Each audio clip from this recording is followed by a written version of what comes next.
Hi guys, today I want to talk about how to put TrueNAS on Azure. Now, I'm going to first go through why you might want to do this on Azure, and then again, talk about what are some of the alternatives to this approach as well. And then once we've gone through that, I'll go through the process of how you can get a VM on Azure running TrueNAS, and then how you can attach drives to that and optimize those for work on Azure. So there's certainly pros and cons for running something like TrueNAS on Azure. I think the main reason that someone might want to do this would be performance tuning. Now, performance tuning comes into play whenever some of the out-of-box offerings on Azure don't meet your needs. And so you need to tune the performance to work for the application that you're going to be working with.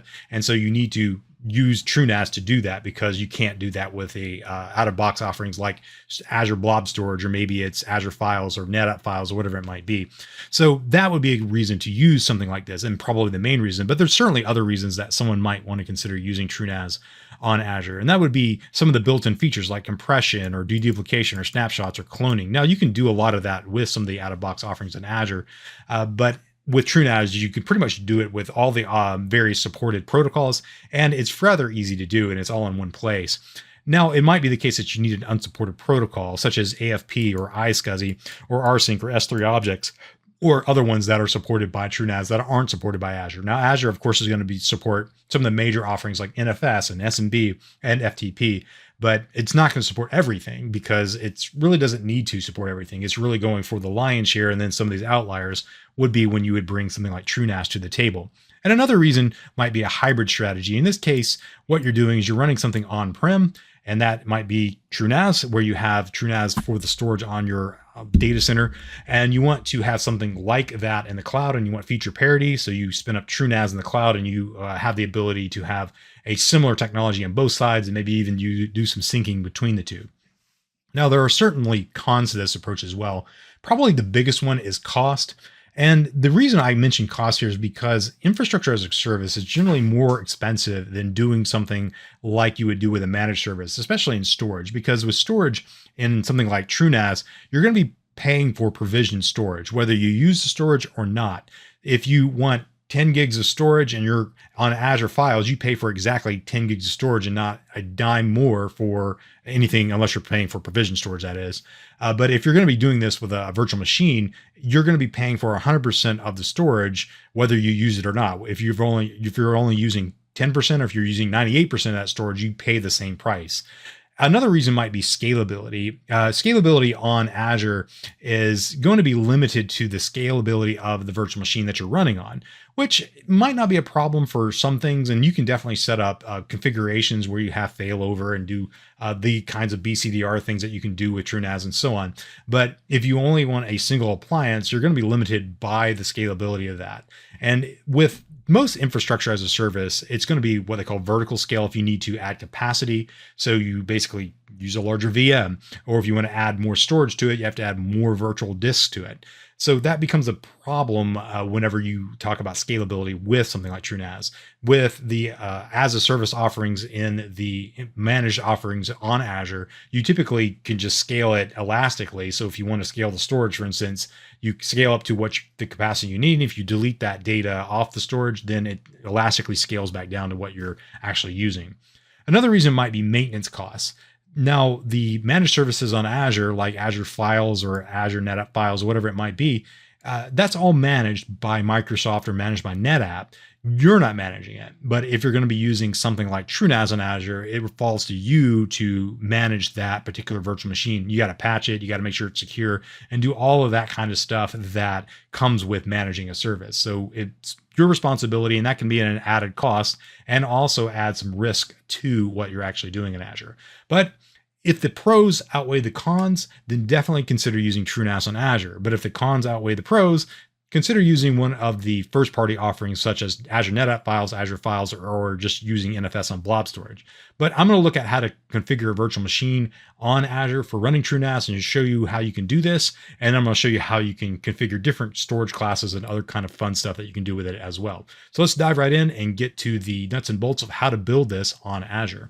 So like everything with Azure, if you want to bring a custom VM to Azure, we're going to start with a Hyper-V VM, and then we're going to export this and then upload it to Azure. So this is in the Hyper-V manager. I'm going to start by creating a new virtual machine. And then I'm going to click on next and say, give it a name. I'm going to call it TrueNAS and I'm going to call it AZ for good measure. And I'm going to choose generation 1 for the generation of VM. And that's just for compatibility for the most part here. And we need to give it memory. Now, this is just for installing it. On Azure, we'll need a minimum of 8 gigs up to more than that, depending on what you're going to be running on it. So 8's the minimum, but for installing it, you can really use more or less, depending on what you're doing, but you really don't need more than 4 gigs to install this. Now, for networking, we're just going to use a single NIC on this, external for this one, and we're going to go with that. Now, this is where we're going to configure the operating system disk. We'll add data disk to this particular virtual machine on Azure. You don't have to create those in Hyper-V. So this is just for the OS disk. And so it recommends a minimum of 16 gigs for the OS disk. I would go with 32. And we're just going to set that for this particular virtual machine.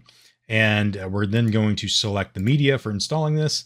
I'm going to go with TrueNAS on this TrueNAS Scale, which is the Linux-based version of TrueNAS. So download TrueNAS Scale and get the ISO for that. And then we're just going to use it for our operating system. And then for the summary, it's going to look something like this, and we're going to click Finish. So beyond that, there's really nothing else that we need to do to make this work. So let's go ahead and start this virtual machine up, and we're just going to install TrueNAS on this. It's pretty fast. The installation process, let me make this a little bit larger here. Let's zoom in about 200%, and so you can see what's going on. And we're just going to install this. It's pretty much just set a password and select the boot drive, and we'll go from there. And it doesn't take very long at all to install. So I'm going to hit Install Upgrade, select the disk that I created, and click OK. Yes, I'm going to format this. You can set the password here. You can do it on Azure. It doesn't really matter. I'm going to set it here just for good measure.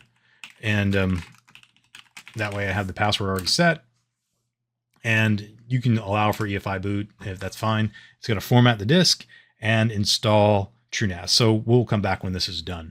Okay, so TrueNAS is installed and I shut the virtual machine down. So the next thing that we're going to do is export this, and that's pretty straightforward. So we're just going to go over here to Edit Disks, and we're going to basically walk through a wizard where we're going to change this to a VHD and upload it to Azure. So we're going to find the disk that we just created. It's going to be called TrueNAS AZ, TrueNAS AZ right here, VHDX, which is the one I just created. And we're going to click Next, and we're going to convert it, and we're going to select VHD for the conversion. We're going to do fixed size disk, and then we're going to call it TrueNAS AZ .vhd for the output drive, and then click Finish. And this will only take a second to do. It doesn't take very long at all to convert that to a VHD. And so once that's done, now it's time to upload this to Azure. We're going to use the CLI to do this. So for this, we're going to be running a couple of commands, and I'll put these in the video description down below. But basically, we're just going to create some resources on Azure using the Azure CLI. I'm going to assume that you're logged in and you've already connected this to your subscription. So I'm just going to go ahead and create a resource group and call it TrueNAS AZRG. And just use that command. Now, the next command is going to create a storage account for where we're going to upload the VHD to. So I'm using AZ storage account create here, and we're calling it TrueNAS AZ Blaze resource group, the one I just created. The location is East US. I'm using local redundant storage. You could use zone redundant storage if you wanted to have better availability. And we'll talk about that in a minute whenever we select disk and so on. So this takes a few seconds to create. So let that finish. Now that that's done, I need to create a blob storage container. So I'm going to go ahead and run this command. So this is just creating a blob storage container called VHDS, and it's going to be called, it's in the account that I just created. And now we're going to upload to that blob storage account. And this is going to upload that VHD that we exported from Hyper-V. So let's go ahead and upload this. And this will take some time depending on the speed of your internet connection. So it's going to accelerate once it kind of gets to the portion of the disk that's basically empty. It's going to just kind of accelerate past that. But depending on the speed of your internet connection, this can take a while. So we'll come back when this is done. Okay, now that that's uploaded, we're going to run one more command. And this one is going to create a disk from that image. So we're going to basically upload it. After we've uploaded it, we're going to create a disk using AZ disk create. I'm going to put it in the resource group that we created. It's the TrueNAS OS disk, and we're going to use the source, which is the endpoint for the blob that we just uploaded, or the disk image, which is the account name for the storage account, and this is the container, and then that's the image name, and then we need to specify the OS type so that it knows that we're dealing with a boot disk here. So let's go ahead and run that and let it go ahead and create that disk. This only takes a second. And once this is done, we're done with the CLI. The rest of the stuff that we can do it in the Azure portal or use whatever tool you prefer, but this is all we need to do here. And then we will go and create a VM on Azure that will be useful for doing different kinds of things with network attached storage on Azure. Okay, so I'm in the Azure portal now, and I'm going to click on the disk that I uploaded. These are the two resources that we created on the Azure CLI. We created the storage account, uploaded it to that storage account, and then we created a disk from the image.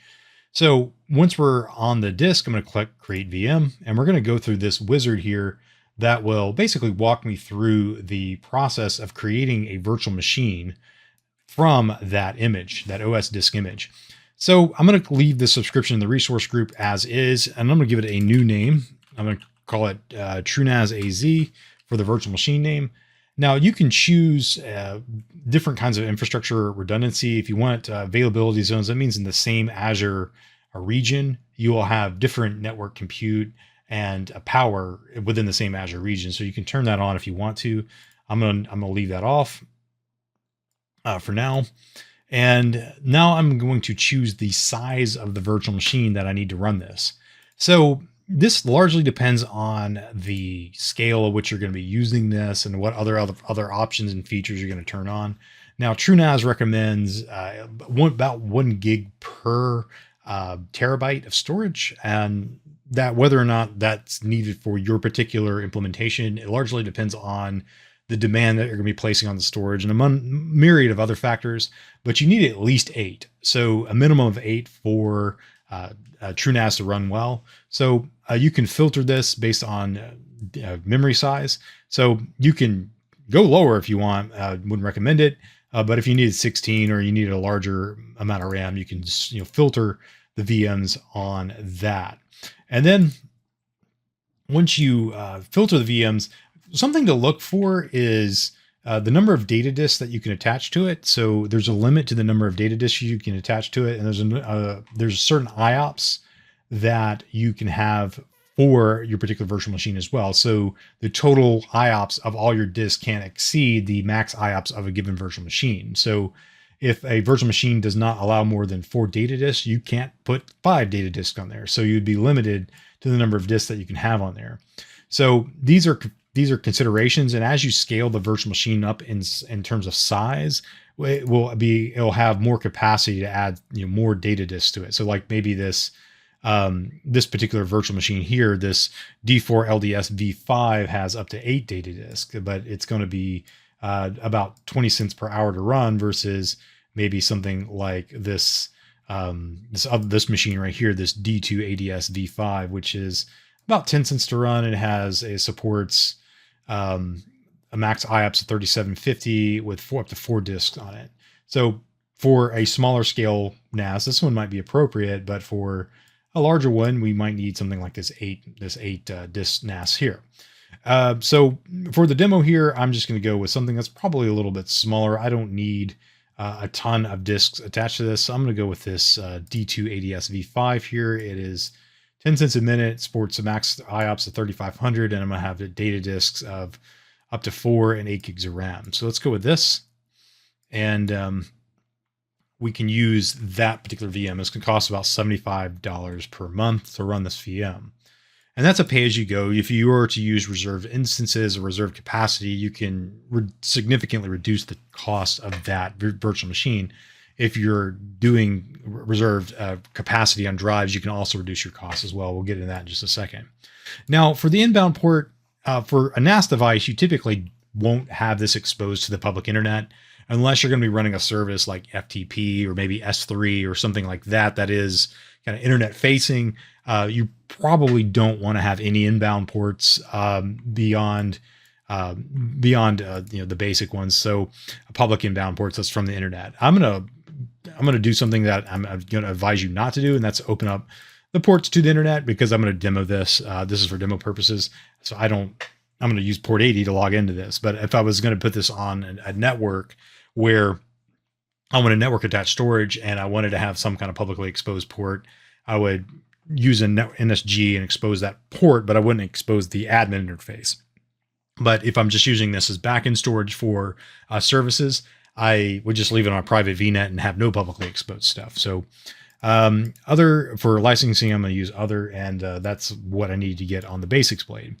Now the disk, this is where I can configure the disks on my virtual machine. So we have already selected the OS disk, and it's a premium SSD.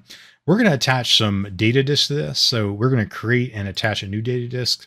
And this is where you can get into various kinds of storage configurations for your particular VM. So the storage configuration that you can use on this depends on what you need.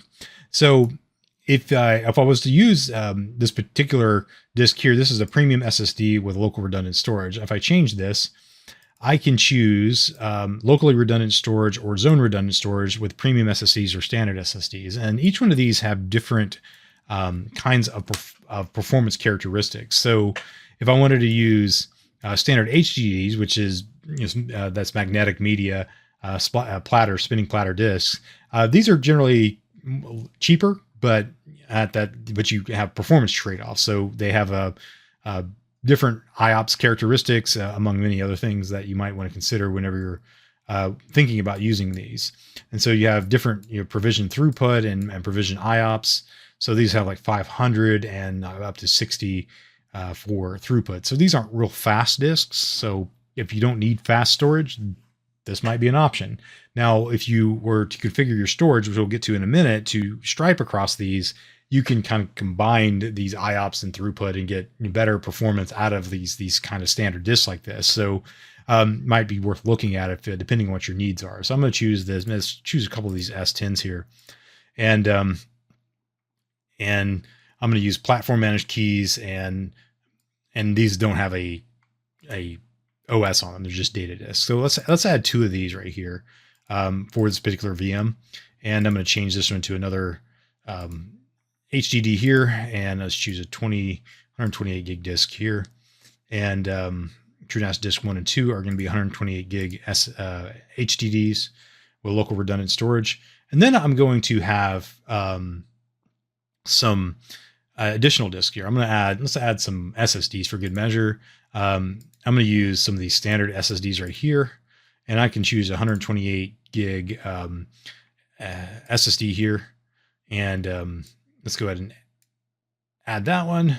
And let's add one more, create a new disk here. And let's add another standard SSD to this guy. And let's do another 128 gig disk here. And don't delete this with the VM. And let's go ahead and choose that. Now, if I wanted to use premium SSDs, they are more expensive, but they do have better performance characteristics. So I can change this if I wanted to, say maybe use a premium SSD. The size of this is dependent, is going to vary depending on the size of the disk for the throughput and the IOPS. If you go through like premium SSD on zone redundant storage, you can get some pretty high end disks here up to some like 900 megabytes per second, and then IOPS of 20,000, which exceeds what this VM is capable of doing. But in any case, we're going to go with that. Let's do the standard SSD at 128 gigs and just use this E10 right here. And so we should have two SSDs and two HDDs, and then you can do read-only for host caching, what have you. So this is our drive configuration right here, and we're going to carve these up differently whenever we actually create this virtual machine.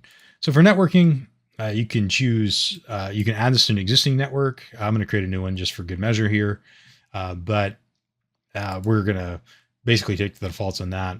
The actual monitoring of this, you can turn on all the monitoring features, which are pretty standard to Azure VMs. So boot diagnostics, if you want to put health probes and so on, you can do that. Other things you can do with this is have extensions and other things like that. No, but this is a pre-built image, so we're not going to add any of that. And we're going to create this virtual machine. And this will generally create pretty quickly. So we'll let this finish and we'll come back when it's done. So my device is created, the VM is booted up for the first time. So I'm going to go ahead and log into this. I'm going to grab the IP address and I'm going to just type in http:// and go ahead and get into TrueNAS. Now, like I said, I have mine publicly exposed. I wouldn't do this in a normal circumstances, but this is kind of more of a demo. So the first thing I want to do is create the storage pools. So if we just do a perusal of this, it's a pretty straightforward setup. Nothing really fancy going on here. Just data about my particular setup here. I'm going to shrink this down just a bit. And I'm going to go over here to storage and I'm going to create a pool. I'm going to create 2 pools for this. My first one is going to be my HDD pool. And this one is going to have the HDDs, the spinning disk as a part of it. And so I'm going to choose striping for this. And I'm going to do manual disk selection here. And for this one, I'm going to click add right here. So I have my first stripe set. And I'm going to choose my first 2 128 gig disks here, which are my HDDs, my actual disks that are the mechanical disks that I chose already. So I have my 2 disks here and I'm going to hit save selection. And this is going to give me something. A striped disk as a VDEV is highly discouraged, could result in data loss if disk fails. And that's because by default, this doesn't have any redundancy from TrueNAS's perspective. Under the hood though, Azure is actually doing a lot of redundancy here. Every bit on Azure is written 3 times. And if you do local redundant storage, it's written 3 times. If you do zone redundant storage, it's written 6 times. So there's a lot of redundancy on the data here. So you don't have to configure parity bits or mirrors in TrueNAS whenever you're configuring it. So you can pretty much just choose striping on everything whenever you create these pools. So that's what I'm going to do here. And this is going to be my striped layout. And then I'm going to go through the options here. I can have caching if I want to add a cache disk, if I wanted to do that. And that might be a cache disk that if you wanted to set up caching for this, to accelerate this, you could have a disk that's whole job is to do caching. Maybe use a premium SSD for that high performance caching. And we can turn on deduping if we want to. We can turn on the caching and all that stuff. I'm not going to turn any of that on. And so I'm just going to hit create pool. And I'm going to confirm for the warning. And all the disk will be added to this particular one. It's going to create the ZFS file system and then set up the pool for this particular set here. So that's going to give me a pool of 228 HDD disks. Okay. Now I'm going to create another pool, and this is going to be for my solid state disks. So let's go ahead and create a solid state one here, and I'm going to call it SSD pool. And next, and this one is I'm going to choose striping again, and I'm going to manually select my disks, and I'm going to add that stripe here to this, and I'm going to choose the remaining 128 gig disks. Save the selection, and it's going to give me that same warning. There is redundancy. It's just not apparent to TrueNAS. It's all managed by Azure. I'm going to kind of take all the defaults here. If I wanted to add caching and deduplication and all that stuff, I could definitely do that and confirm.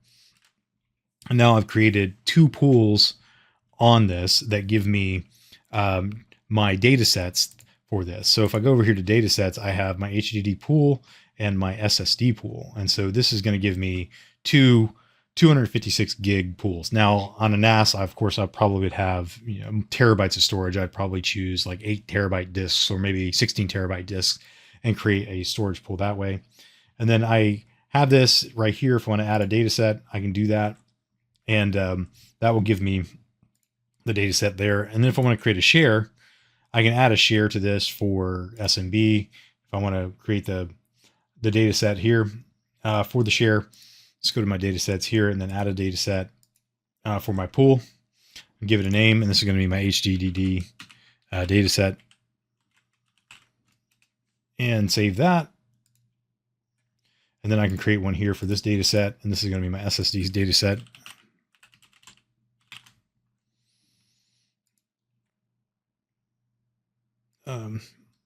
And if you wanted to add, you can have generic SMB apps and so on, multi-protocol.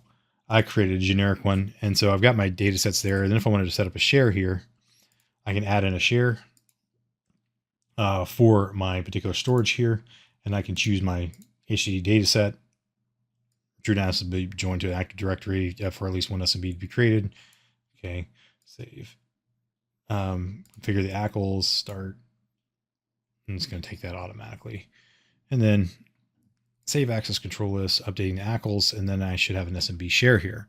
So I now have that running. And so I can get this particular data set available on Windows box if I wanted to. So let's go ahead and create a VM and see if I can mount the storage. So I created a Windows 11 VM, and I want to copy some data from this. So I have in my downloads folder the TrueNAS ISO. I'm going to put it in each one of these HDD data sets and this SSD data sets to see what it performs like. So I'm going to paste this here and see what I'm getting here. About 200 megabits per second on a combined about, I think that was 100 megabits your throughput, which that's pretty decent. I should expect a little bit better on this one. Just see what it does. So I'm getting about a lot more throughput on the SSDs than I did on the HDDs. But still, you get the picture that I'm able to get better performance out of SSDs naturally, but I pay more for them than I would out of something like HDDs, which are just mechanical disks. So this isn't testing the IOPS and all that other kind of stuff, but it was just seeing what the throughput would look like. So you can kind of get an idea of what you can expect out of like a stripe set using 2 disks or whatever it might be. And of course, the different configurations will result in different kinds of speeds and throughputs and all the other factors that come into that. But this is just a sample of the kinds of things that you could do with TrueNAS on Azure. So hopefully this gives you some insights on how to use TrueNAS on Azure with all the configurability options. There's really no way I could go through everything that you could possibly do with it. There's a ton of things you can do with TrueNAS. But in any case, this will give you an idea of how you can configure the storage options and tune those to your liking so that you get performance according to the application that you're using. Now, of course, there are the out-of-box offerings that you can get on Azure, like Azure Files and NetApp Files and Azure Storage. And if those don't work, of course, consider using something like TrueNAS. But if it worked for you, then great. I hope that you enjoyed this video. And as always, like and subscribe, share it with your friends, and I hope to see you on future videos. If you like this content, please consider subscribing to the channel by clicking on the subscribe button. You can also like this content by clicking on the thumbs up or share this content with your friends, and also comment in the comment section down below. You can also find me online at www.blaze.net or on Twitter at @TheOneMule. And as always, thanks for watching.